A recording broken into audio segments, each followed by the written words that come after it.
fixing Dad his birthday cake, which is this. We are fixing him a German chocolate cake. Now, I fix my German chocolate cake very, very specially. First and foremost, let's preheat this oven. Alright. 350. Alright, that was perfect. And, right. How many things of butter in a cup?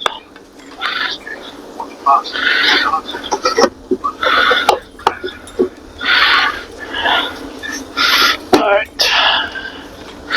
Tablespoons. Oh, there's a thing right here. Alright. So one of these sticks is half a cup, so I need two of these sticks.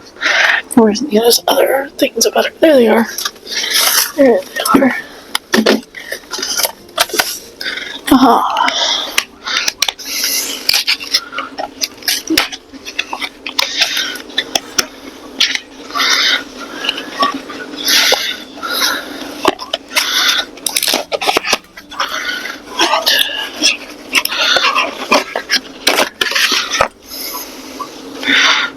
As far as it goes, I'll take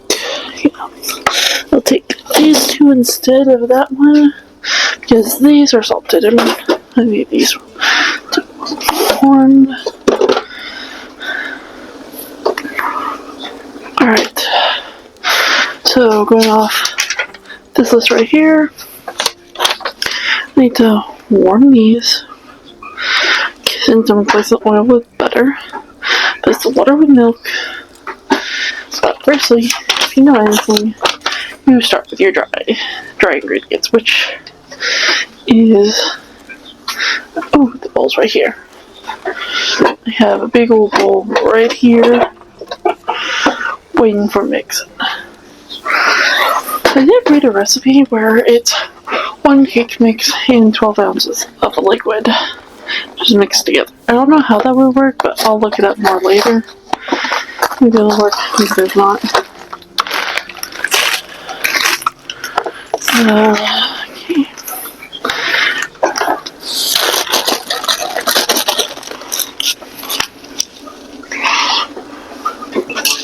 Alright.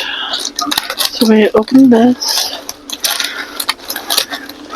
If I had a mixer, I would start with the wet ingredients. Slowly add in the dry. But since we're doing it by hand, we want to use the dry ingredients first.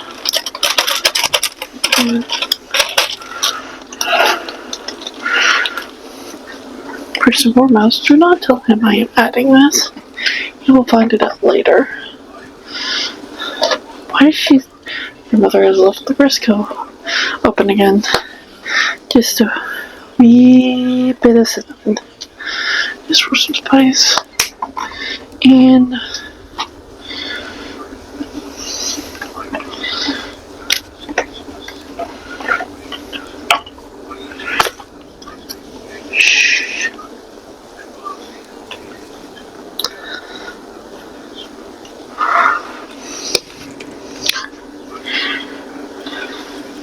Oh, the paprika's all the way in the back.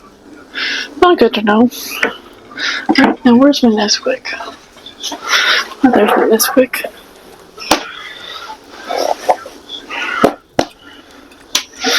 Alright. We're not adding much Nesquik, we're just gonna add a little bit. Maybe 2 tablespoons. How much is this anyway? Let's not say. I definitely need some Nesquik though. Nesquik all the way. I wonder if I should ask Dad what's our sponsorship. He hopes I get one day. Alright, now where's my malted milk? Malted milk, where's my malted milk? Oh, don't tell me she threw my malted milk away. Oh, never mind, it's right here.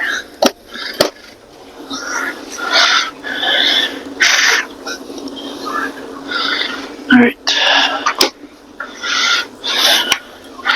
So we also add a little bit of this.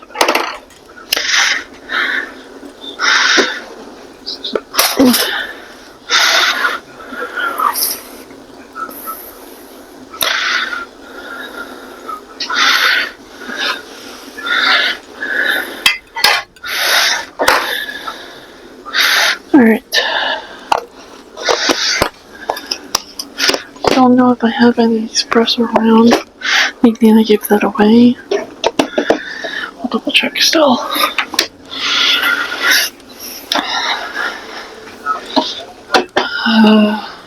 Let's check up here first. Ooh.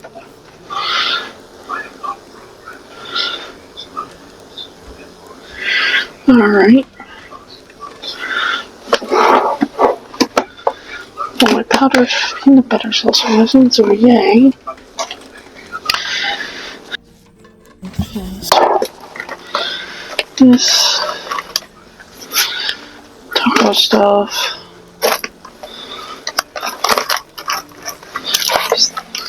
So, how much of that got poured and how much didn't? Okay, long story short, I added pudding to the cake mix.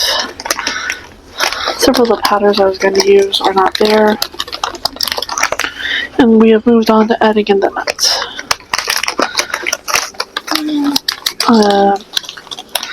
So what I like to do for my German chocolate cake is add nuts into the cake mix.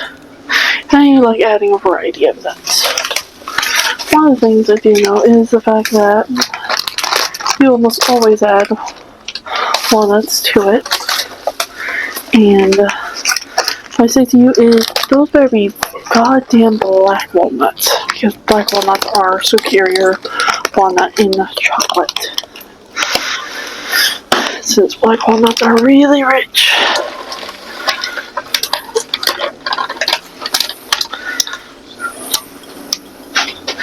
I like green diamond, because I see them in these little nice packages.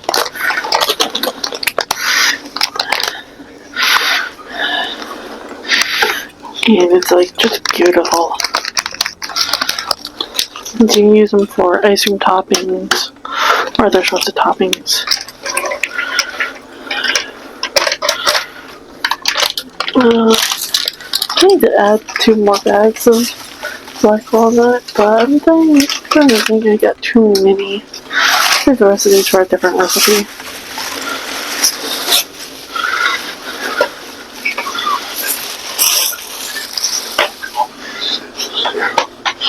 Alright, now we get on to the chopped pecans, which are right over here. Now, I know this seems hypocritical of me, but coconut goes on the outside of German chocolate cakes, in my opinion. This is because I am very tired of coconuts. I used to be fed it all the time, so I get freaking sick and tired of it. I'll just do a handful. No, that's not enough. Some more. There we go. Even with the rest of it.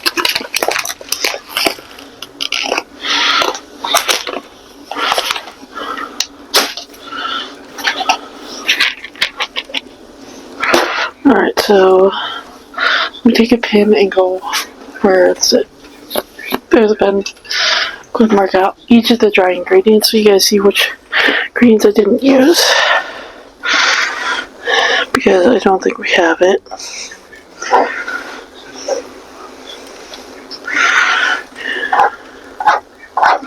We are missing the Hershey powder, the powdered peanut butter, and the espresso.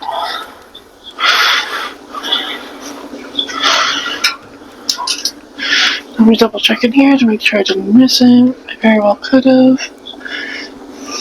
I see it. Oh, I'm not getting that. That is a freaking landline. Alright. Now,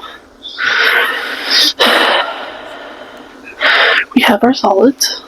Technically our powders. And I will grab me our spoon. I love this one. It's really my favorite. And now we're going to dry mix the ingredients.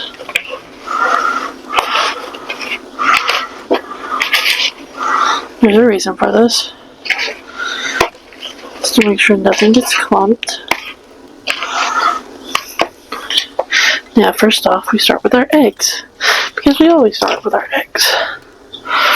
Now, the thing with our eggs is that the recipe calls for 3 eggs, and we plan to add 2 more, since we've been a bit heavy with the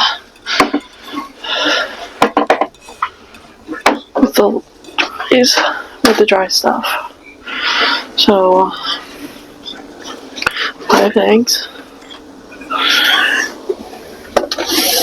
1, 2, 3, 4, 5. Now, I am not the perfect person for doing this, or doing egg breaking, but I will try my best. I just realized, how long have you guys been pointing towards the dining room?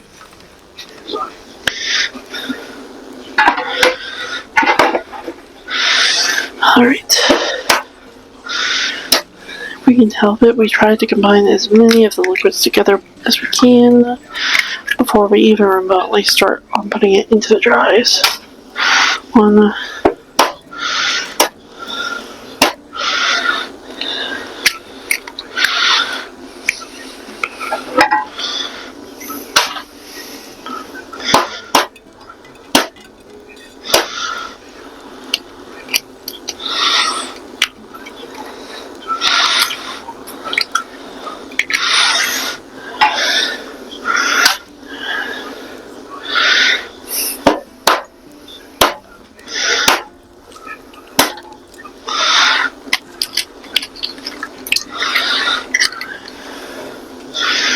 Alright.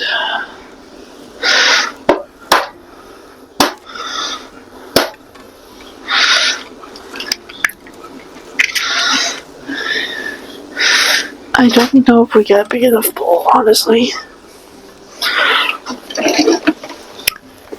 Alright. Then we stir the eggs.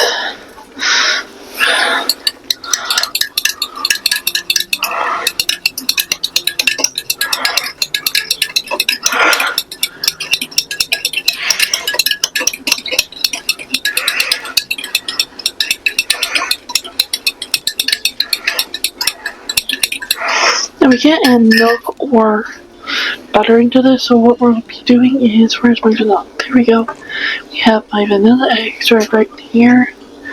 I also have some other extracts too. Oh, there we got pure vanilla extract. There we go. That's what I was looking for.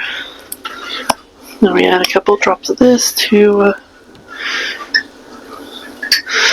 maybe more than a couple drops.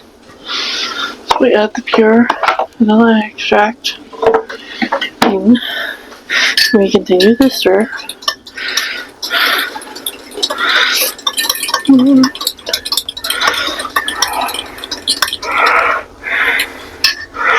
Now we add in the chocolate syrup, maybe some caramel. Let's see. Here we go. Here it is. I also don't particularly like this one.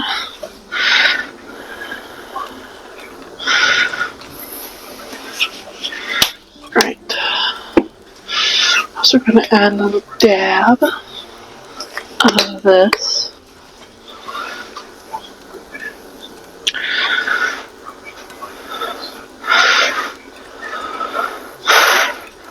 There we go. Dab. And can we get the jar upside down is the question. Oh god, did it cement itself up there? Oh, what the fuck happened to my honey? What? Oh, we'll use this honey.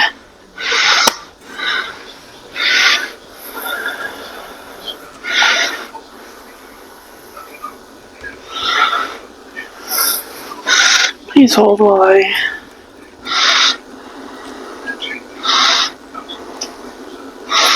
Alright.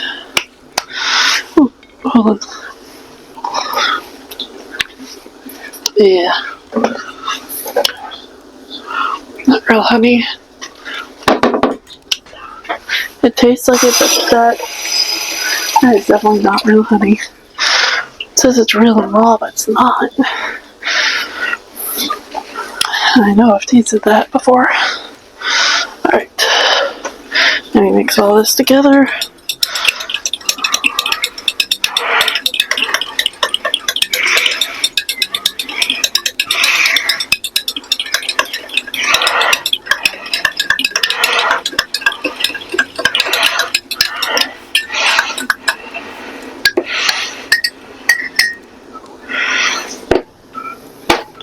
Alright, now we add a cup of milk and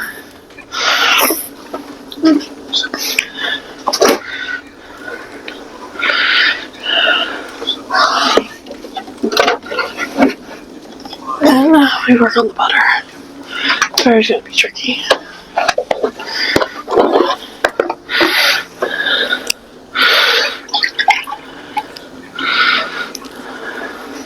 Alright, we have 1 cup of milk. Alright, then we add that in there.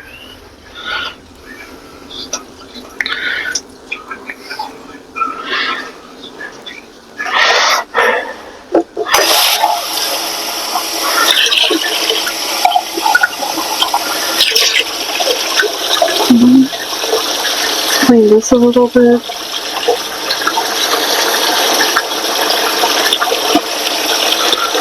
Dry it off. And just slowly start heating the butter until it's more soft.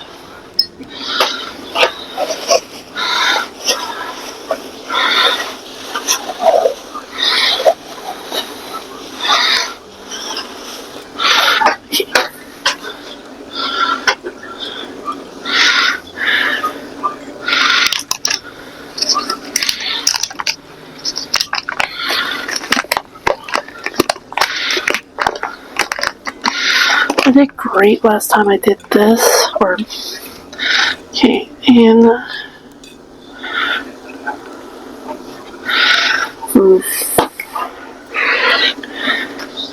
alright, hold on, let me cut this up real quick, because last I checked, cut up butter, milk better than not cut up butter. Okay, 1 piece.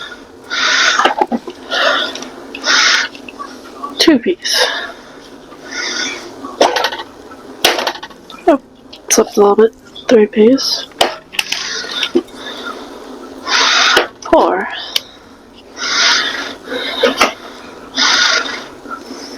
5 piece. 6 piece.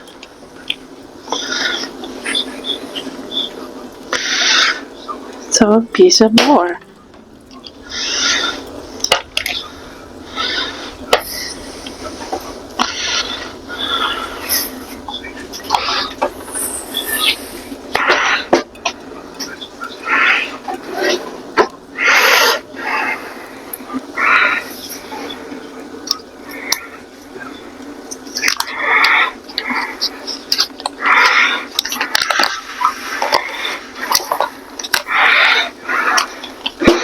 Alright.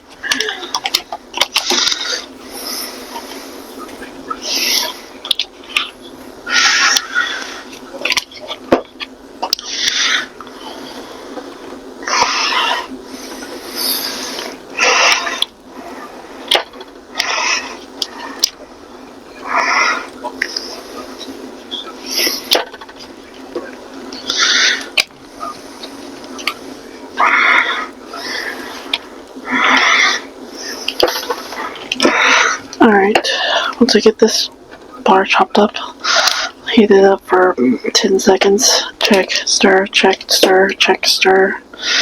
And maybe slowly come to the realization I have a bar of 100% chocolate. I have no idea how I'm going to be incorporating into this because, in my opinion, all chocolate when you put into recipes needs to be melt it down to ensure that you don't accidentally burn it or you don't clump it. Get back to the thing that, oh, in that case, it should just be, all at once at the very beginning. No, you do it when you pour it into the pan. So that way you can stir it about. So it is nice and soft.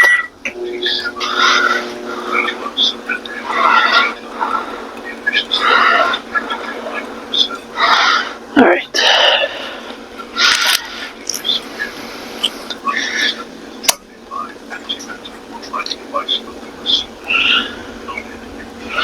Hey Dad, I got a question for you.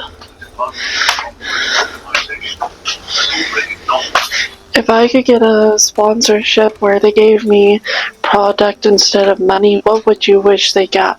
What sponsorship do you wish I got? Well, first off, any type of sponsorship is good as long as you follow through with it and give them an honest opinion. Okay. And as far as what, you know as well as I do, I'm very diversified. So we can do anything from cooking to crafting, and it's what suits you. If you're not going to stay in it, then you know what I mean? Yeah, I understand. Find something that you like and start there first. Okay, thank you. Well, if you guys didn't hear it, you guys missed out.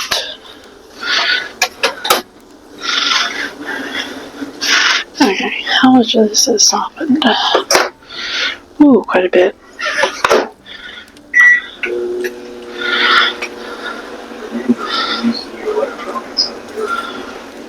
I know.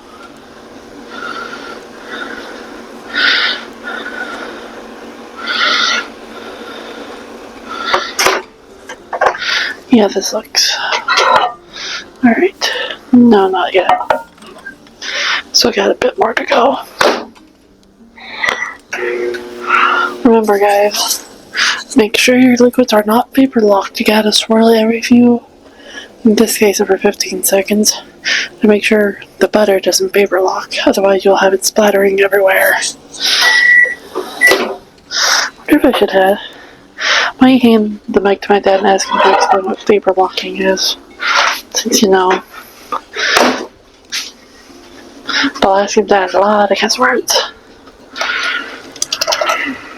Ooh, we got some spillage there. Alright.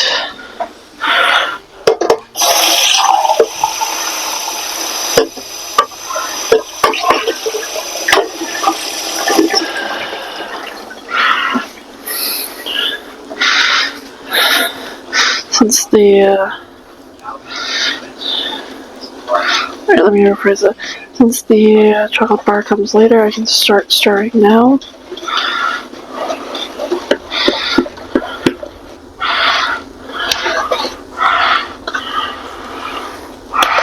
Too much liquid, I can always add more. I can add Nesquik and add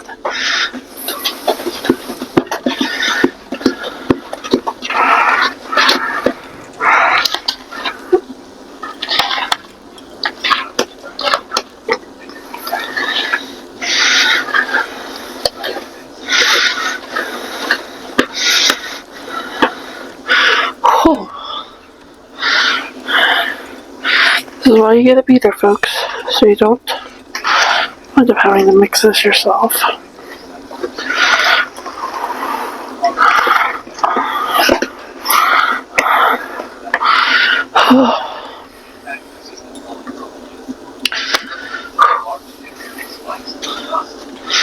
Alright, give me a second. I'll bring you guys back up when I've stirred this a bit.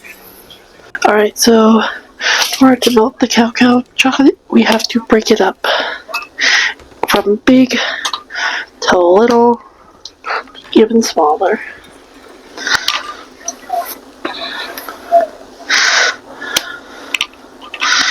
Once we get it small enough,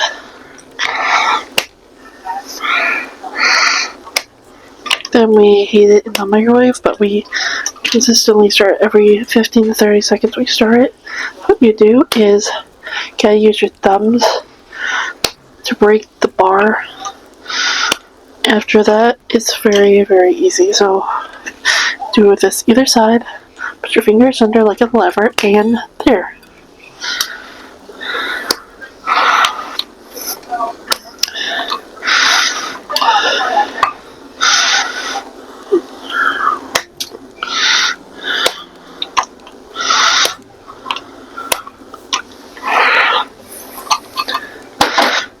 I'm gonna have my dad explain what vapor lock is in a moment. Alright.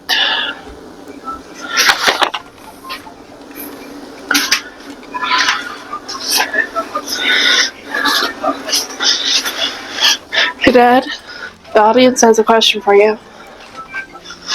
Do what? The audience has a question for you. Okay. Can you explain to them what vapor lock is? Oh, you mean the vapor lock when you're using the microwave? Yep, could you hold this and do that while I'm doing cooking? Okay. It's pretty simple. It's where the liquid heats up on top of a bowl or cup, and the heat of it creates a temperature difference between the outside heat and the heat inside the cup.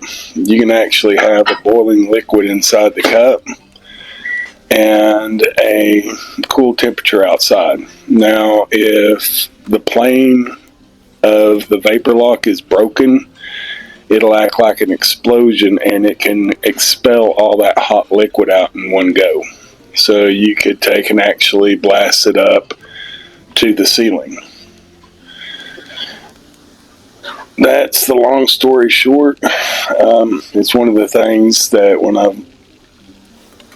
my daughter first started learning about the microwave, I showed her with a cup of water. I kept heating it up, and you could see the water was boiling inside the cup, but it wasn't outside. So I put on sleeve and protective gear and then broke it with a spoon, and it pretty much power washed the ceiling.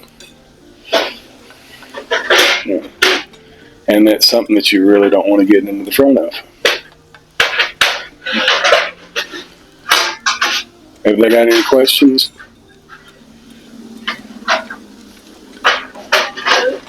Do they have any questions? One of them wants to know what your favorite vapor lock is. What's the difference between the different vapor locks is?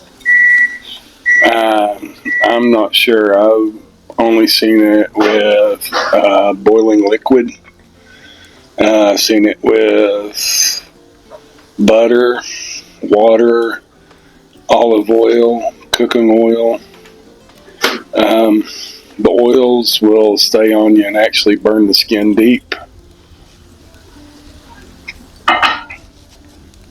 Water, you can actually get a steam burn through clothing on. They want to know what other dangers there are to the microwave and like the vapor lock.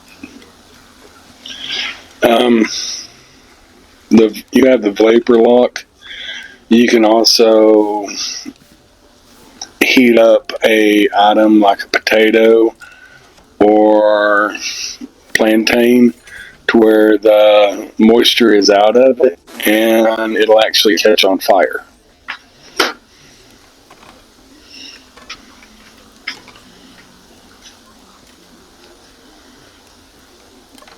And as my daughter can take and tell you, she can blow the front of a microwave door off with a hard-boiled egg that she put in there for 15 minutes and let run.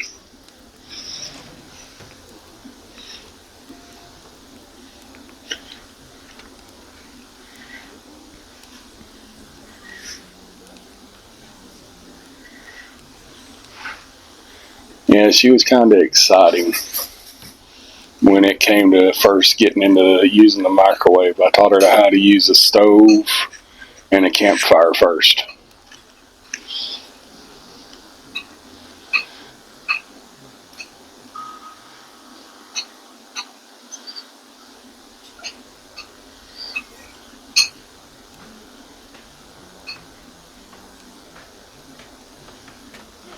I ain't bored them to tears yet now, have I?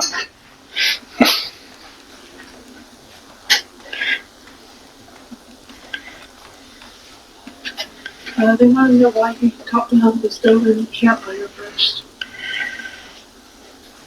Well, it takes a lot of skill to be able to be over top of a stove and a campfire, because you're not only taking and using a timer to get to the perfect temperature, you're using sight, touch, and taste.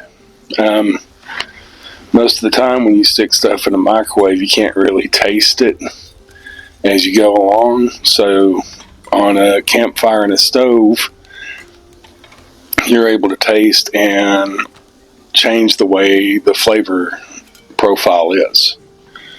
To me, it always tastes a lot better off of a stove, and even better off of a campfire, because it'll add the wood flavoring to it. And you can take and change the different types of flavor depending on what type of wood you use.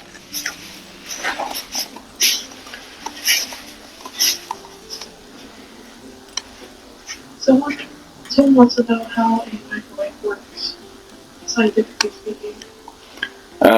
Following the waveform guide, you have magnets that oscillate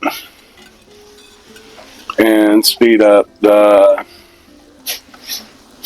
I want to say electrons. It's been a while since I've looked at it, but it's following a waveform guide. That's the reason why if you've ever been heating stuff inside of a microwave, you'll notice that some spots are still cold and other spots are extremely hot.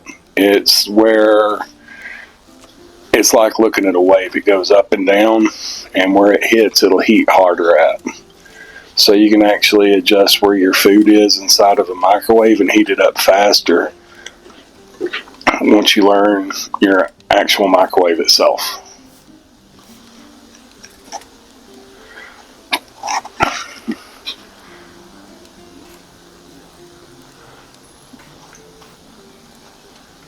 By the way, just an interesting side note, waveform guide or waveform theory actually has multiple applications. It has it all the way from network technologies for your fiber optics to telecommunication to satellite communication to microwave towers to even your radio in your car, even your Wi-Fi. All of it has the same theory at the back of it, and it's just broke down.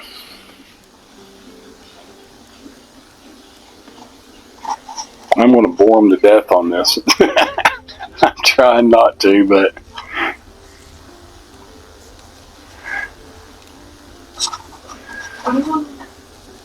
What I want to ask, what your favorite microwave experiment is? My favorite microwave experiment was when you were doing those chocolates. I wasn't quite for sure what was going to happen, but when she pulled it out, I was scared to death because I saw that thing bubbling and steaming and everything else in that cup. And she set it down, walked away, and then the cup blew up. It didn't do the vapor lock, the cup shattered. We were picking chocolate out of that stove for a month. Yeah, once you heat up a ceramic cup so much, they tend to explode. Someone asked how it exploded without vapor lock. If it was the ceramics or the chocolate. It was the ceramics. She had just kept heating it up and heating it up and heating it up, and the ceramics finally exploded. We found little shards all over the kitchen. I'm just glad she wasn't in there when it happened.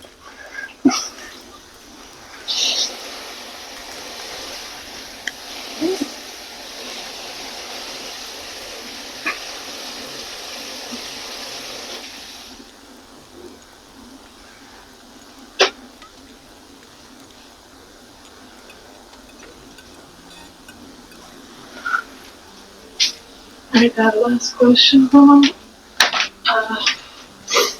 When have I ever made you a perfect cake? Or improved a cake that you thought was already perfect?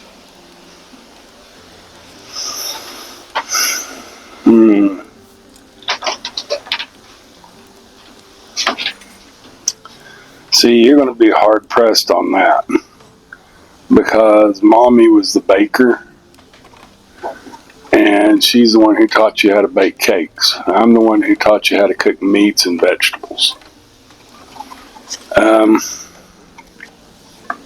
So far, you ain't topped her yet.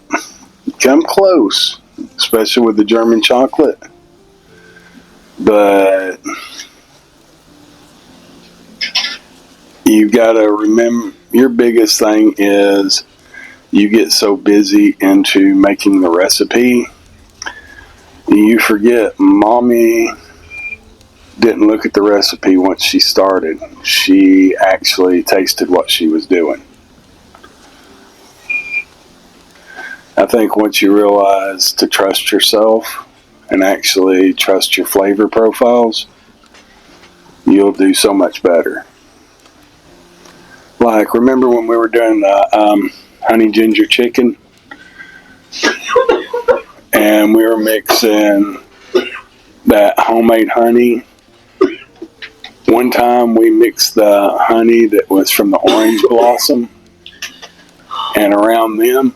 And the other time that I forgot what it was, but it was a more bitter honey and it changed the flavor profile. Wallflower. Yep, that's it. I don't know. I may not give it back. Okay, hold on. If you guys want me to open up a thing called Let's Ask Dad, let me know. I've cursed myself. Yeah, she did. Yeah. See you guys in 30 minutes. Just gone south. I'm gonna do me black walnuts in is now a black walnut cake. Which means I need cream cheese and caramel icing now. So it's been literally a single day. And my grandparents have decided the cake is theirs because just this amount is just those two. They're just my grandma and grandpa. That is 1/3 of the cake gone. Because I like my black walnut dark chocolate cake. That was supposed to be a German chocolate cake.